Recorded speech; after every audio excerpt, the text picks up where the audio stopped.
Hello viewers, आप सभी ने तो भारत के महान ग्रंथ महाभारत का नाम तो सुना ही होगा। तो आज हम महाभारत काल के एक शक्तिशाली योद्धा श्री अश्वत्थामा जी के बारे में बात करेंगे, तो इस वीडियो के साथ बने रहें। दोस्तों, अश्वत्थामा गुरु द्रोणाचार्य और माता कृपी देवी जी के पुत्र थे। महाभारत काल से पहले गुरु द्रोणा अनेक स्थानों के भ्रमण के लिए अपनी पत्नी संग निकले।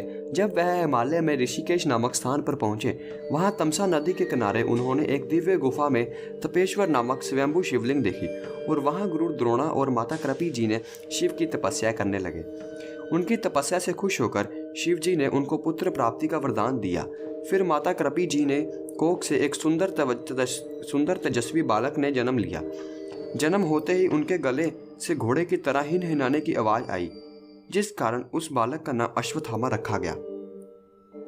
अश्वत्थामा जी के माथे पर एक अमूल्य मणि जड़ी थी, जिनसे उनको सभी बीमारियों, शस्त्रों, भूख प्यास से बचने की शक्ति मिलती थी। गुरु द्रोण और अश्वत्थामा दोनों ही महाभारत का युद्ध कौरवों की ओर से लड़े। इस पिता पुत्र की जोड़ी ने पांडवों को बहुत क्षति पहुंचाई और युद्ध विजय की ओर बढ़ते रहे। इसे देखकर श्री कृष्ण जी ने अर्जुन से कूटनीति अपनाने की सलाह दी और इस कूटनीति के कारण ही गुरु द्रोण जी की हत्या द्रौपदी के भाई धृष्टद्युम्न के हाथों हुई। युद्ध समाप्ति होने के बाद पिता की मौत का बदला लेने के लिए अश्वत्थामा ने पांडवों के 5 पुत्रों को मार दिया, धृष्टद्युम्न की हत्या की और अन्य कई महान योद्धाओं को मृत्यु दी। इस बात से श्री कृष्ण जी को बहुत गुस्सा आया और उन्होंने अश्वत्थामा को श्राप देते हुए उनकी अमूल्य मणि निकाल ली और उन्हें ऐसे ही तड़पते रहने के लिए छोड़ दिया। अश्वत्थामा जी तो अमर थे, इसलिए आज भी हमें कुछ ऐसे सबूत मिलते हैं जिससे यह पता चलता है कि अश्वत्थामा आज भी जिंदा है और अपना इलाज करवाने के लिए इधर उधर भटक रहे हैं। तो अश्वत्थामा जी आज भी जिंदा है, इस बात के सबूत हमें कई महान ग्रंथों में मिलते हैं, जिनमें से कुछ कहानी को जिक्र हम इस वीडियो में करेंगे। कहानी नंबर 1। कर्नाटका के एक गांव में नारायण संत जी रहते थे।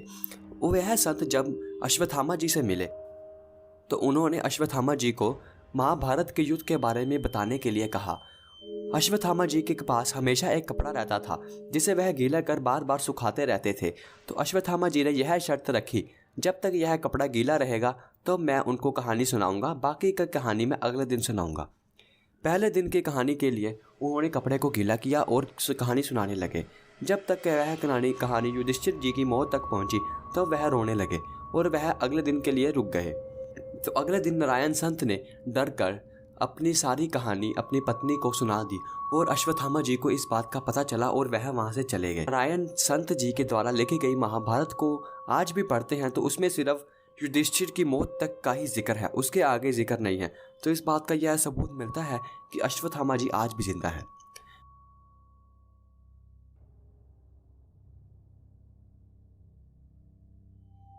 मध्य प्रदेश के गांव में एक डॉक्टर रहते थे। देर रात डॉक्टर को अपना दरवाजा खटखटाने की आवाज आई। जब उन्होंने दरवाजा खोला तो उस दरवाजे के बाहर एक 12 फुट लंबा आदमी खड़ा था और उन्होंने उस आदमी को अंदर आने के लिए कहा। जब वह रोशनी में उस आदमी की ओर देखा तो उस आदमी के माथे पर एक चोट लगी हुई थी और उस चोट से बहुत सारा खून बह रहा था। उस डॉक्टर ने उस आदमी को कुर्सी पर बैठने के लिए कहा और उन्हें मरहम पट्टी करने लगे। मरहम पट्टी करने के बाद भी उस व्यक्ति का खून बहना बंद नहीं हो रहा था। डॉक्टर ने उन्हें मजाक से कहा, अरे भाई, तुम्हारी ये कैसी चोट है, इसका खून बहना तो बंद ही नहीं हो रहा, अगर कहीं तुम अश्वत्थामा तो नहीं हो। यह डॉक्टर ने बात मजाक में की। थोड़ी देर बाद डॉक्टर दूसरी पट्टी लेने चले गए और उतनी देर में अश्वत्थामा, जो कि वह व्यक्ति के भेष में आए थे, वो गायब हो गए। तो डॉक्टर उन्हें ढूंढने लगे पर वह कहीं नहीं मिले। तो चौंकाने की बात यह थी कि डॉक्टर के घर के दरवाजे की कंडी अंदर से बंद थी, जिससे यह पता चलता है कि वह अश्वत्थामा ही थे।